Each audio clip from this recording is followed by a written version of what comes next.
শীতের সকালে গরম গরম ঝোলা গুড় বা নিরামিষ দই আলুর দমের সাথে জালিদার নরম সরু চাকলির পিঠার কোনো তুলনা হয় না। কিন্তু সরু চাকলি পিঠা তৈরি করতে গেলে আমাদের অনেকগুলো সমস্যার সম্মুখীন হতে হয়। যেমন চটুতে লেগে যায়, তোলা যায় না, তোলার সময় ছিঁড়ে যায়, আবার ঠান্ডা হয়ে গেলেও শক্ত হয়ে যায়। আজকের এই ভিডিওতে আমি আপনাদের সাথে শেয়ার করব কিভাবে একদম সহজ পদ্ধতিতে তৈরি করবেন নরম তুলতুলে এবং জালিদার সরু চাকলি পিঠা। এই রেসিপিটা ফলো করলে আপনাদের পিঠা কড়াইতে লেগেও যাবে না, দীর্ঘক্ষণ নরমও থাকবে। সাথে থাকবে কিছু টিপস। তো চলুন দেরি না করে রেসিপিটা দেখে নেওয়া যাক।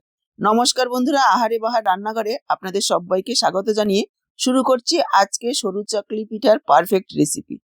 সরু চাকলি পিঠার পারফেক্ট রেসিপি করার জন্য দেখুন আমি এখানে 1.5 কাপ চাল আর 1/2 কাপ কলাইয়ের ডাল ভিজিয়ে রেখেছি। অনেকে মাসকলাইয়ের ডালও বলে।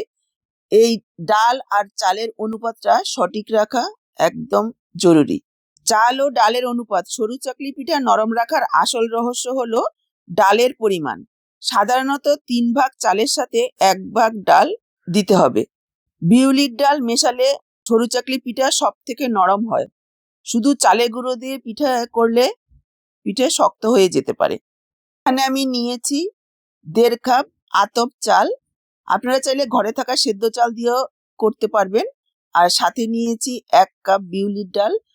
খুব ভালোভাবে ধুয়ে 4-5 ঘন্টা আগে ভিজিয়ে রেখেছি।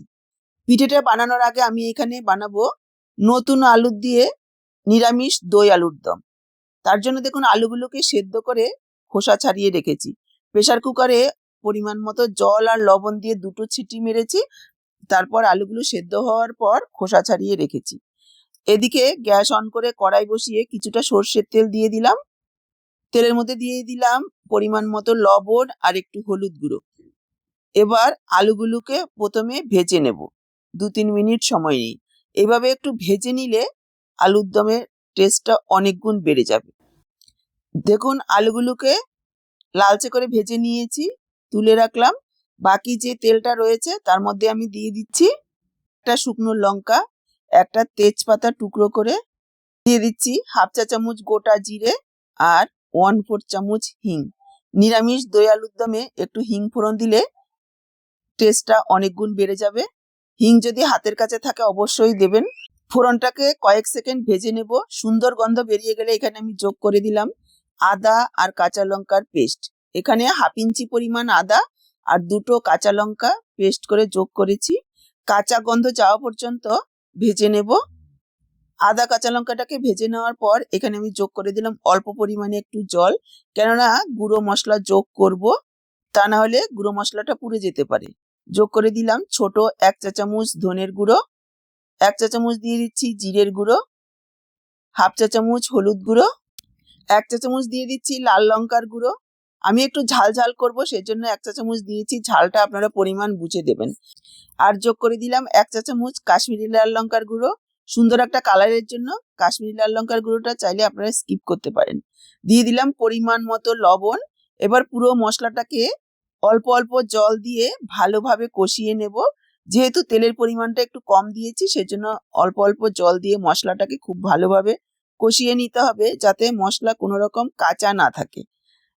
দেখুন ঢাকা দিয়ে 2-3 মিনিট সময় নিয়ে লো ফ্লেমে মশলাটাকে খুব ভালোভাবে কষিয়ে নিয়েছি। মশলা তেল ছাড়তে শুরু করেছে। এভাবেই মশলাটাকে কষিয়ে নিতে হবে। এবার আমি যোগ করে দিচ্ছি 1/2 কাপ ফ্যাটানো টক দই।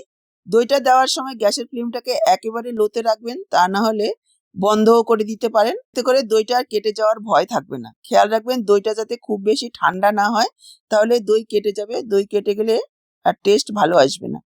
আমি দইয়ের বাটিটা ধুয়ে অল্প পরিমাণে একটু জল যোগ করে দিলাম। লো ফ্লেমে রেখে দইটাকে খুব ভালোভাবে মশলার সাথে মিশিয়ে নিতে হবে। এটা ভালোভাবে মিশিয়ে নেওয়ার পর গ্যাসের আঁচটাকে বাড়িয়ে দিয়ে কষাতে হবে। আমি এখানে 1/2 কাপ মটরশুঁটি যোগ করে দিয়েছি। যেহেতু এখন শীতের সময় বাজার ভর্তি মটরশুঁটি, আলুর দমে একটু মটরশুঁটি দিলে খেতে বেশ ভালো লাগে। আপনারা চাইলে স্কিপও করতে পারেন। এবার মশলাটাকে খুব ভালোভাবে কষিয়ে নিচ্ছি। মশলাটাকে আমি 2 মিনিট মতো কষিয়ে নিয়েছি। আরও একটু কষানো হবে। তার মাঝখানে আমি যোগ করে দিলাম ভেজে রাখা আলু। আলুর সাথে আরও কিছুক্ষণ ভালোভাবে কষিয়ে নেব। মিশিয়ে নিয়ে একটু ঢাকা দিয়ে দিচ্ছি। এতে করে আলুর ভিতরে মশলাটা খুব ভালোভাবে ঢুকে যেতে পারবে। দেখুন, ঢাকা দিয়ে প্রায় 4-5 মিনিট সময় নিয়ে খুব ভালোভাবে মশলার সাথে আলুগুলোকে কষিয়ে নিয়েছি। মশলার তেল ছাড়তে শুরু করেছে। এবার আমি দিয়ে দেব জল। তবে জলের পরিমাণটা একটু বুঝেই দিতে হবে। এটা খুব বেশি পাতলা করব না, একটু কষা কষা করব। আমি 1/2 কাপ পরিমাণ জল যোগ করে দিলাম। মিশিয়ে নিয়ে ঢাকা দেব আর হাই ফ্লেমে 4 থেকে 5 মিনিট রান্না করব। দেখুন, ঢাকা দিয়ে 4-5 মিনিট রান্না করে নিয়েছি। এবার আমি যোগ করে দিলাম 1/2 চা চামচ গরম মশলার গুঁড়ো আর একটু ধনেপাতা কুচি। এখন শীতের সময় একটু ধনেপাতা পড়লে বেশ খেতে ভালো লাগবে। খুব ভালোভাবে মিশিয়ে নিয়ে গ্যাসটাকে অফ করে দেব আর ঢেকে রেখে দেব 5 মিনিট, যাতে সবকিছু খুব সুন্দরভাবে সেট হয়ে যায়। 5 মিনিট ঢেকে রাখার পর দেখুন, ঝাল ঝাল দই আলুর দম একদম রেডি সরু চাকলির সাথে খাওয়ার জন্য। এবার আমি তৈরি করব পারফেক্ট নরম তুলতুলে সরু চাকলি পিঠা। এবার ভেজানো চাল আর ডালটাকে একসঙ্গে নিয়ে নিচ্ছি, মিক্সচার জারে পেস্ট করে নেব। আপনারা চাইলে শিলনোড়াতেও বেটে নিতে পারেন। সরু চাকলি পিঠা বানানোর জন্য ব্যাটারটাকে খুব ভালোভাবে তৈরি করা জরুরি। আমি দুবারে পেস্টটা করব। প্রথমবারে অর্ধেকটা পরিমাণ চাল আর ডাল নিয়ে নিয়েছি। এবার অল্প পরিমাণে জল দেব। একবারে বেশি জল দিলে চাল আর ডালটা ভালো পেস্ট হবে না। অল্প অল্প করে 2 থেকে 3 বারে জল দিয়ে তারপর পেস্টটাকে করতে হবে, তাহলে খুব ভালো মিহি হবে। যত ভালো মিহি হবে তত জালিদার হবে সরু চাকলি পিঠা। এবার দেখুন, আমি একটা ছাঁকনির সাহায্যে ছেঁকে নিলাম, যাতে কোনো রকম দানা না থাকে। এভাবে একটু ছেঁকে নেবেন, এতে করে জালিও হবে খুব ভালো আর পিঠেগুলো খুব সুন্দর তৈরি হবে। আমি দুবারে পেস্টটা করে একটা পাত্রে ছেঁকে নিলাম। আপনারা যদি একটু ভিন্ন স্বাদে তৈরি করতে চান তাহলে এখানে 1 ইঞ্চি পরিমাণ আদা আর মৌরি যোগ করে দিতে পারেন। আর এই ব্যাটারটা অনেকটাই ঘন, আরো অনেক পাতলা করতে হবে। আমি মিক্সচার জারটা ধুয়ে অনেকটা পরিমাণ জল যোগ করে দিলাম। সরু চাকলি পিঠের ব্যাটারটা পাতলা করে নিতে হবে।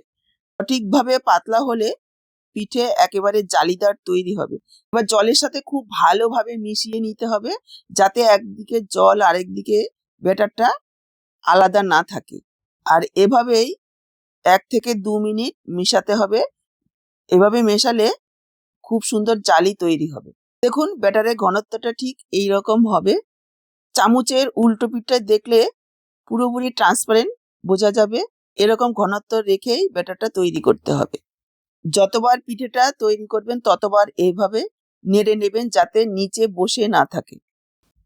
এবার দিয়ে দিচ্ছি পরিমাণ মতো লবণ আর খুব ভালোভাবে মিশিয়ে নিতে হবে। আমি গ্যাস অন করে ননস্টিক চাটু বসিয়ে দিয়েছি। আপনারা চাইলে এমনি তাওয়াতেও করতে পারেন। এবার ব্রাশের সাহায্যে খুব ভালোভাবে একটু তেল ব্রাশ করে নেব, তবে বেশি পরিমাণে নয়। এবার আমি এই চামচে 1.5 চামচ দিয়ে দিচ্ছি। পরিমাণটা নির্ভর করবে চাটুটা কত বড় বা ছোট তার উপর। এবার সঙ্গে সঙ্গেই খুব ভালোভাবে ছড়িয়ে দিতে হবে। দেওয়ার সাথে সাথেই দেখতেই পাচ্ছেন কত সুন্দর জালিদার তৈরি হয়ে গেছে। এবার ঢাকা দিয়ে দিতে হবে 1 মিনিটের জন্য। গ্যাসের ফ্লেমে অবশ্যই নজর দিতে হবে, গ্যাসের ফ্লেমটা যাতে মিডিয়াম থাকে, তাহলে খুব সুন্দর তৈরি হবে। 1 মিনিট ঢেকে রাখার পর যখন কালারটা চেঞ্জ হবে তখনই বুঝে নিবেন যে তৈরি হয়ে গেছে। উল্টানোর কোনো রকম প্রয়োজন নেই। যতবার ভাজবেন ততবারই তাওয়াটা একটু মুছে নিতে হবে। যদি আপনারা চাটুতে ভাজেন তাহলে বেগুন অথবা লাউয়ের বোটার সাহায্যে তেল ভালোভাবে একটু মেখে নিতে হবে। আর চাটুটাকে গরম করে নেওয়ার পর গ্যাসের আঁচটাকে মিডিয়াম টু লোতে রাখতে হবে। চাটুতে ব্যাটারটা দেওয়ার সাথে সাথে অপেক্ষা না করে ছড়িয়ে দিতে হবে, তা না হলে লেগে যাবে। দেখুন, 1 মিনিট ঢেকে রাখার পরই কালারটা এভাবে চেঞ্জ হতে শুরু করবে আর চাটুর থেকে পুরোপুরি ছেড়ে যাবে। দেখেই বুঝতে পারছেন প্রত্যেকটা পিঠে কতটা সুন্দর জালিদার আর নরম তুলতুলে সাদা ধবধবে তৈরি হয়েছে। আপনারা যদি চাল আর ডাল মিশিয়ে করেন তাহলে কালারটা একটু অফ হোয়াইট অবশ্যই আসবে। আর যদি ডাল ছাড়া শুধু চাল দিয়ে করেন তাহলে একেবারে ধবধবে সাদা তৈরি হবে। তবে পারফেক্ট রেসিপির মধ্যে ডাল আর চাল মিশিয়েই করতে হয়। আর ডাল মেশানোর কারণে একেবারে নরম তুলতুলে থাকবে। এটা আপনারা 7 দিন পর্যন্ত ফ্রিজে রেখেও খেতে পারেন। 7 দিন পরেও এরকমই নরম তুলতুলে থাকবে। দেখুন, একটা ছিঁড়ে দেখিয়ে দিচ্ছি, দেখেই বুঝতে পারছেন যে কতটা নরম হয়েছে। শীতের সকালে গরম গরম নলেন গুড়ের সাথে নরম তুলতুলে সরু চাকলি পিঠা কার না ভালো লাগে। অনেকেরই অভিযোগ থাকে পিঠা করাতে লেগে যায় বা শক্ত হয়ে যায়। আজকের ভিডিওতে আমি এমন কিছু টিপস শেয়ার করেছি যেটা ফলো করলে আপনারা পারফেক্ট সরু চাকলি পিঠা তৈরি করতে পারবেন। তৈরি হয়ে গেল আমাদের ধোয়া ওঠা নরম তুলতুলে সরু চাকলি পিঠা। খেজুরের গুড় কিংবা আলুর দমের সাথে এটি পরিবেশন করুন। রেসিপিটি ভালো লাগলে লাইক দেবেন আর আমার চ্যানেলটি সাবস্ক্রাইব করতে ভুলবেন না। সবাইকে অসংখ্য ধন্যবাদ।